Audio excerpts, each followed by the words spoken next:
दिल्ली के अंदर बढ़ते प्रदूषण और ट्रैफिक जाम की समस्या को लेकर के 15 से 30 अप्रैल के बीच में ऑड इवन पार्ट 2 शुरू होने जा रहा है, जिसको लेकर के आज माननीय मुख्यमंत्री श्री अरविंद केजरीवाल जी के नेतृत्व में कैबिनेट के साथ पूरे कोऑर्डिनेशन कमेटी की मीटिंग दिल्ली सचिवालय में संपन्न हुई है, जिसमें उसकी तैयारियों की समीक्षा माननीय मुख्यमंत्री ने किया। और अभी तक जो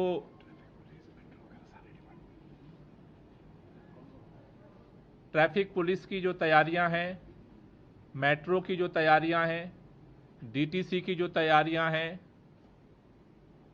पर्यावरण विभाग की जो तैयारियां हैं, रेवेन्यू डिपार्टमेंट्स की तैयारियां हैं, इन्फोर्समेंट विंग में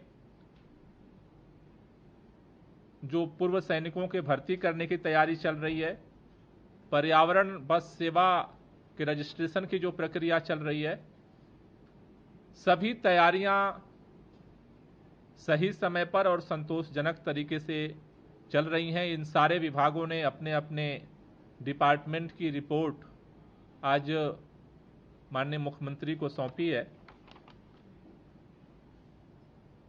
1 तारीख से जो प्रचार का काम है वो भी पूरे दिल्ली के अंदर अलग अलग मेट्रो, डीटीसी, आउटडोर एफएम के माध्यम से वो भी चल रहा है। और धीरे धीरे जो मैंने आज सुबह से बहुत सारे लोगों से जो फीडबैक लिया, तो अब ऑड इवन पार्ट 2 को लेकर के पब्लिक के बीच में भी चर्चाएं अब तेज हो चुकी हैं और माउथ कैंपेनिंग भी अब लोगों में, अब मेट्रो में, बसों में भी अब चर्चा तेज हुई है।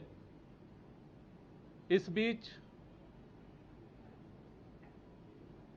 सबसे जो महत्वपूर्ण प्रश्न था, जो पिछले कोऑर्डिनेशन कमेटी की मीटिंग में उभरा था कि महिलाओं को इस ऑड इवन पार्ट 2 के दौरान छूट दी जाए या न दी जाए, इसको लेकर के जैसा मैंने पहले भी आपसे सूचित किया था कि जो हमने 1 से 15 का पहला चरण था, उसके बाद जनमत संग्रह जो किया था, उसमें डिवाइड ओपिनियन थी। उस डिवाइड ओपिनियन को लेकर के जब हमने महिलाओं से चर्चा की थी, तो लोगों का कहना था कि जो हमने 4 मेथड लिए थे, पहला वेबसाइट का, दूसरा फोन कॉल का, तीसरा लोगों ने जो एसएमएस के माध्यम से हमें दिया था, और चौथा हमने मोहल्ला सभा की थी। मोहल्ला सभाओं में ये बात जब हमने पता किया, तो मोहल्ला सभाओं में अधिकतम 20% महिलाओं ने हिस्सेदारी की थी। और वहां से एक डिमांड आई थी कि महिलाओं को फिर से एग्जम्पशन देने के मुद्दे पर एक ओपिनियन गैदर करने की जरूरत है। और उसके तहत कल हमें दिल्ली सेक्रेटेरिएट में दिल्ली के जो प्रोमिनेंट सामाजिक संगठन हैं, जो महिला संगठन हैं, महिला आयोग, जो एमएलएज हैं, उन सबके साथ हमने डिस्कस किया था। और उसमें जो प्रोमिनेंट कंसर्न उभर करके आया था सब लोगों का कि हम इन्वायरमेंट को बचाने की लड़ाई में साथ रहना चाहते हैं, लेकिन जब तक दिल्ली के अंदर सिक्योरिटी को, सुरक्षा का प्रश्न रिजॉल्व नहीं हो जाता है, तब तक के लिए हम लोगों को इसमें एग्जम्पशन दिया जाए। वो रिपोर्ट आज हमने माननीय मुख्यमंत्री जी के सामने कैबिनेट और कोऑर्डिनेशन कमेटी की मीटिंग में हमने रखा और इस पर काफी चर्चा हुई। दोनों पक्षों को लेकर के चर्चा हुई। कल ऐसे भी लोगों का पक्ष था जो चाहते थे कि नहीं, आज के हालात में ही हम इसमें भागीदारी करेंगे, लेकिन सारे बिंदुओं के बावजूद, सब पे चर्चा होने के बावजूद दिल्ली के मुख्यमंत्री माननीय अरविंद केजरीवाल जी ने यह निर्णय लिया है कि दिल्ली में जो महिलाओं की सुरक्षा की स्थिति है वो संतोषजनक अभी नहीं है, और इसलिए इस ऑड इवन पार्ट 2 में महिलाओं का एग्जम्पशन जारी रहेगा। उनको पिछली बार की तरह ही उनको छूट मिलेगी।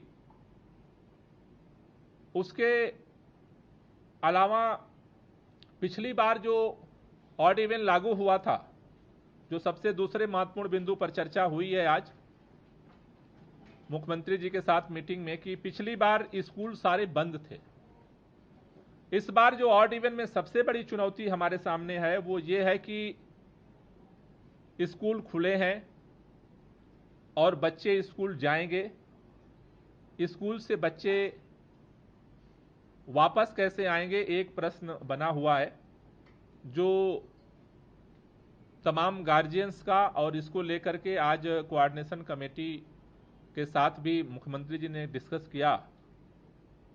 अभी जो प्राइमरी विचार हम लोगों का बना है आज की मीटिंग के बाद, वो ये बना है कि यूनिफॉर्म में बच्चे अगर किसी गाड़ी में बैठे हैं तो उनको एग्जम्पशन देने पर विचार किया जाएगा, लेकिन अभी फाइनल डिसीजन 1-2 दिन और हम लोग इसको वर्कआउट कर रहे हैं, क्योंकि इसमें एक पेंच आ रही है कि सुबह 8 बजे से पहले कोई भी गार्जियन अपने बच्चे को स्कूल छोड़ करके चला आएगा, लेकिन जब 1:30 या 2 बजे जब वो लेने जाएगा तो जाते समय बच्चे इस गाड़ी में नहीं बैठे होंगे। उनको कैसे ट्रेस आउट किया जाए कि वो बच्चे लेने जा रहे हैं या नहीं जा रहे हैं, क्योंकि जब स्कूल पहुंच जाएंगे बच्चों को गाड़ी में बिठा लेंगे तब तो ड्रेस के हिसाब से बच्चों को देख करके एग्जम्पशन को लागू किया जा सकता है, लेकिन स्कूल पहुंचना गार्जियन के लिए का एक चुनौती भरा काम होगा और हमारे लिए भी उसको मॉनिटर करना एक चुनौती भरा कार्य होगा। तो इसका एक मैकेनिज्म अभी कमेटी ने फैसला किया कि हम उनको छूट देना चाहते हैं, जिससे बच्चों को किसी तरह की दिक्कत न हो, उनके शिक्षण कार्य में व्यवधान न आए। लेकिन ये जो एक परेशानी है, जो व्यवहारिक परेशानी है कि जाते समय उनको क्या चेक किया जाए और कैसे इसको माना जाए कि कोई स्कूल जा रहा है बच्चे को लेने या नहीं जा रहा है, इसका मैकेनिज्म अभी 1-2 दिन में इसको दोबारा बैठेंगे हम लोग और इसको वर्कआउट करेंगे। आफ्टर दैट फाइनल जो नोटिफिकेशन है उसमें हम लोग इनको इंक्लूड करेंगे। तीसरा एक प्रश्न कई दिनों से मीडिया में चल रहा है और कई लोगों ने मुझसे भी पूछा अलग अलग, कि जिन स्कूलों में डीटीसी की बसें जा रही थीं, कई स्कूल शायद ऐसा कोई लेटर लेकर के घूम रहे हैं कि सरकार ने मना कर दिया है। सभी स्कूलों के पास हमने सर्वे के बाद, पिछली बार जब सर्वे हुआ था फरवरी में और लोगों ने कहा था कि दोबारा ऑड इवन लाया जाए, हमने एक पत्र लिखा था, उस समय डीटीसी की तरफ से गया था पत्र कि अगला ऑड इवन जब आएगा तो शायद हमें स्कूल की बसों को वापस लेना पड़ेगा। लेकिन पिछले दिनों तमाम जो प्राइवेट स्कूल थे जहां पर बसें जाती हैं डीटीसी की, उनकी सारे लोगों की मीटिंग हमने कॉल की थी। करीब 80 से प्लस स्कूल्स थे और सबको बुलाया गया था और उसमें हमने ये डिसीजन लिया कि सारे स्कूलों में डीटीसी की बसें जाएंगी, लेकिन 8 बजे शार्पली वो सड़क पर आ जाएंगी। जब से ऑड इवन शुरू होता है 8 बजे से पहले वो बच्चों को वहां पहुंचा करके और आ जाएंगी। मैंने स्कूल में ये भी उस दिन मीटिंग में ये भी तय हुआ कि थोड़ा सा शार्प तरीके से जो भी उनका मैनेजमेंट है इसमें कोऑर्डिनेशन करेगा, जिससे कि बच्चों को भी नुकसान ना हो और ऑड इवन में भी वो गाड़ियां सहयोग कर सके। प्राइवेट स्कूलों के साथ उसी दिन ये डिसाइड हुआ था कि 13 तारीख को सुबह 9 बजे इंडिया गेट पर पिकनिक फॉर ऑड इवन कार्यक्रम जो प्राइवेट स्कूल हैं वो मिल करके बच्चों के साथ ऑर्गेनाइज करेंगे, जिसमें पेंटिंग्स, स्लोगन्स, प्ले कार्ड, ये सब लेकर के वहां पर वे अवेयरनेस कैंपेन चलाएंगे। चौथा एक और डीटीसी को लेकर के आरटीआई घूम रही है। कई चैनल्स मेरे पास आए थे कि पिछली बार डीटीसी में ऑड इवन में घोटाला हो गया। क्या घोटाला हो गया जी? तो घोटाला हो गया कि पिछली बार जो पर्यावरण बस सेवा ली गई थी उसने अर्निंग कम किया और सरकार ने, डीटीसी ने उनको पैसा ज्यादा दे दिया। ये तो सर्वविदित है। दिल्ली सरकार ने दिल्ली के अंदर ऑड इवन के दौरान पब्लिक ट्रांसपोर्ट में लोगों को तकलीफ कम हो, इसके लिए सरकार ने, कैबिनेट ने यह बजट पास किया है कि हम पर्यावरण बस सेवा के रूप में कॉन्ट्रैक्ट कैरेज की बसें हायर करेंगे, जिससे पब्लिक को हम सहूलियत दे सकें। हमारे पास जो डीटीसी और क्लस्टर की बसें हैं वो इतनी पर्याप्त नहीं है कि हम लोगों को सुविधा दे सकें। वैसे भी लोगों के मन में है कि सुविधाएं कम है, लेकिन हमने अतिरिक्त एफर्ट किया है दिल्ली वालों के जिंदगी को बचाने के लिए। उसका डीटीसी के अर्निंग से और पैसा लेने देने से कोई लेना देना नहीं है।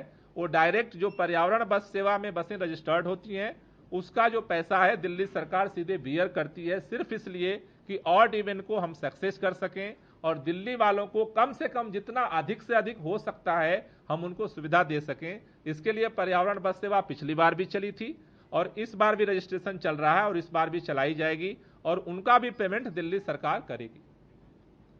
तो इस तरह से किसी को कोई कंफ्यूजन इसमें पालने की जरूरत नहीं है। पिछली बार भी हमने पैसे दिए थे और इस बार भी देंगे। हाँ, कोशिश ये जरूर कर रहे हैं, पिछली बार वो बसों का प्रचार कम था, इस बार हमने कंडक्टर को ये ड्यूटी लगाई है कि वो बस स्टैंड जहां पर है खड़े होकर के जरूर बताएं कि ये ऑड इवन की बस है, पर्यावरण बस सेवा चल रही है, आपके लिए चल रही है, आप इसमें इसकी यात्रा कर सकते हैं, क्योंकि पिछली बार कम लोग उसमें चढ़ रहे थे। तो इन सारे बिंदुओं पर चर्चा हुई है और भी सारे जो एग्जम्पशंस की लिस्ट है उस पर चर्चा हुई है और उसको लेकर के फाइनल नोटिफिकेशन 1-2 दिन के अंदर फाइनल नोटिफिकेशन भी हम लोग जारी करेंगे, जिसके आधार पर इन्फोर्समेंट का काम होगा। ये अभी तक इन्फोर्समेंट में पूर्व सैनिकों की तरफ से अच्छा रिस्पांस है, वो भर्ती चल रही है। 8 तारीख को पूर्व सैनिकों की जो इन्फोर्समेंट है उसकी परेड होगी और वो लोग अपना रिहर्सल करेंगे, फाइनल रिहर्सल 8 तारीख को करेंगे। 12 तारीख को पिछली बार के ही अनुरूप इस बार दिल्ली के माननीय मुख्यमंत्री दिल्ली के स्टूडेंट्स को ओथ दिलाएंगे। किस स्कूल में होगा वो आपको हम अनाउंस कर देंगे, जगह आपको पहुंच जाएगी। 12 तारीख को वो करेंगे। 13 तारीख को जैसा हमने पूर्व आपको सूचित किया हुआ है कि संकल्प ओथ दिलाएंगे, जो हमारे सिविल डिफेंस, डीटीसी और जो लोग हैं उनको 13 तारीख को उनको ओथ दिलाई जाएगी। तो ये अभी तक का कार्यक्रम है। कल दिल्ली के सारे एसडीएम्स और दिल्ली के सारे जो एमएलएज हैं उनकी मीटिंग हो रही है। संभवतः कल की मीटिंग में हम लोग 14 तारीख को अवेयरनेस कोई बड़ा प्रोग्राम करने का भी प्लान करेंगे, जिससे 14 तारीख को कार्यक्रम होगा। तो अभी तक इन बिंदुओं पर चर्चा हुई है। Thank you. गोपाल सर, कितनी बसें इस समय इस बार ऑड इवन में रहेंगी, क्योंकि पिछली बार स्कूलों से भी बसें ली गई थी, तो इस बार क्या इंतजाम होगा? 300 बसें। देखिए, अभी पिछली बार 1200 बसें थीं लगभग, जिसमें से 300 बसें स्कूल की थी जो हम नहीं ले रहे हैं। बाकी जो 900 बसें थी सबके पास जो है वो कॉल जा रही है और वो लॉक रजिस्ट्रेशन करा रहे हैं। तो जितने लोग आ जाएंगे इसमें उन सबको हम पर्यावरण बस सेवा में पब्लिक की सेवा के लिए चलाएंगे। गोपाल जी, आप कह रहे हैं कि यूनिफॉर्म वाले मसले पे फैसला अभी पेंडिंग है, डिप्टी सीएम कह रहे हैं कि वो छूट मिलेगी। तो एक तो ये है कि अगर डिप्टी सीएम कह रहे हैं, आप कह रहे हैं पेंडिंग है, तो उसमें कंफ्यूजन थोड़ा स्पष्ट नहीं, डिप्टी कंफ्यूजन कोई नहीं है। डिप्टी क्या निकाल रहे हैं आप लोग जो एक जो है कि वापसी के टाइम में? पहली बात यह है कि कोई कंफ्यूजन नहीं है। मैंने भी बहुत साफ तौर पर कहा कि दिल्ली के अंदर स्टूडेंट्स की जो प्रॉब्लम्स है उसको लेकर के आज कमेटी में ये प्रस्ताव आया है कि हम दिल्ली के बच्चों को जो यूनिफॉर्म में होंगे उनको गाड़ी में आने के लिए एग्जम्पशन देने के लिए सोच रहे हैं, नंबर 1। नंबर 2 की जो प्रॉब्लम आ रही है वो प्रैक्टिकल प्रॉब्लम आ रही है कि आते समय तो बच्चे होंगे यूनिफॉर्म में, उसको तो वेरीफाई करना आसान है, लेकिन जिस समय खाली गाड़ी लेकर के पेरेंट्स जा रहे होंगे उनको कैसे आइडेंटिफाई किया जाए कि वो बच्चे लेने जा रहे हैं या नहीं जा रहे हैं। ये समाधान आया होता तो आज आपको हम बता दिए। फाइनल नोटिफिकेशन का वेट कर लीजिए, समाधान आ जाएगा। जुर्माना लगाने पर क्या कुछ फैसला हो पाया है? और दूसरी बात, तो स्टिकर आपने शुरू किया था 1 तारीख से, उसमें कितने लोग स्टिकर लेने के लिए शामिल? वो अभी स्टिकर का काम चल रहा है, वहां से अभी सुचारू रूप से चल रहा है, लेकिन फाइनल डाटा बड़े पैमाने पर लोगों के पास पुराना स्टिकर है। कुछ लोगों के फट गए हैं या कुछ नए हैं, वही लोग आ रहे हैं। तो आज मैंने ये पूछा था कि क्या नए और स्टेशन पर हमें चालू करने की जरूरत है, तो अभी तक का रिपोर्ट यही है कि वो सफिशिएंट है। जुर्माने को लेकर के फाइनल नोटिफिकेशन में आपको जारी कर। हाँ, हो गए हैं करीब, अभी तक करीब लगभग 400 के आसपास हो गए। 400 बसें रजिस्टर्ड हो गई हैं।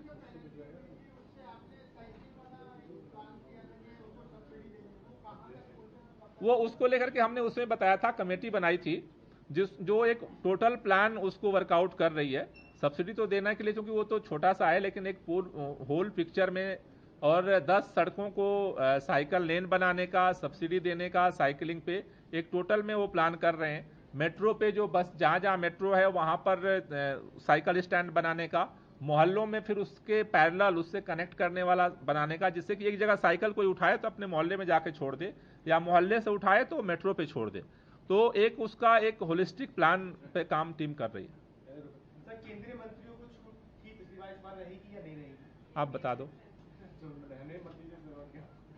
अभी तक का जो हम लोगों ने पिछली बार भी मेथड ये अपनाया था, वैसे जब सर्वे हुआ था, सर्वे में वोमेन्स के ही तरह बड़े पैमाने पर लोगों का ये विरोध है कि इस तरह के जो कम से कम जो केंद्रीय नेता हैं, मंत्री हैं, उनको एग्जम्पशन न दिया जाए। लेकिन पिछली बार की ही रणनीति पे हम लोग चलेंगे। हम किसी तरह का अनावश्यक विवाद इस ऑड इवन में नहीं खड़ा होना चाहते हैं। दिल्ली सरकार के सारे मंत्री और माननीय मुख्यमंत्री और सारे लोग इसके दायरे में रहेंगे, एंड फाइनल नोटिफिकेशन आपको आएगा और माननीय मुख्यमंत्री उसको अनाउंस करेंगे। गोपाल जी, पेनाल्टी पे क्या इस बार भी 2000 ही होगा? और क्या इस बार ऐसा नहीं कर सकते, जिस तरीके का अवेयरनेस फैला है, सीएम की चर्चा हुई है सर, तो पेनाल्टी हटा दिया जाए, इस बार पब्लिक पे छोड़ा जाए कि वो इसको फॉलो करते हैं कि नहीं करते हैं? कुछ ऐसा विचार चल रहा है? ये आपका विचार तो मैंने सुना है, लेकिन अभी पेनाल्टी रहेगी, क्योंकि देखिए नियम उनके लिए नहीं होते हैं जो फॉलो करते हैं, नियम उनके लिए बनाए जाते हैं जो फॉलो नहीं करते हैं। तो कुछ ऐसे लोग हैं, पिछली बार भी नियम लागू होने के बाद लगभग जो है 2000 लोगों को पेनाल्टी करनी पड़ेगी, तो उनका तो इंतजाम करना ही पड़ेगा।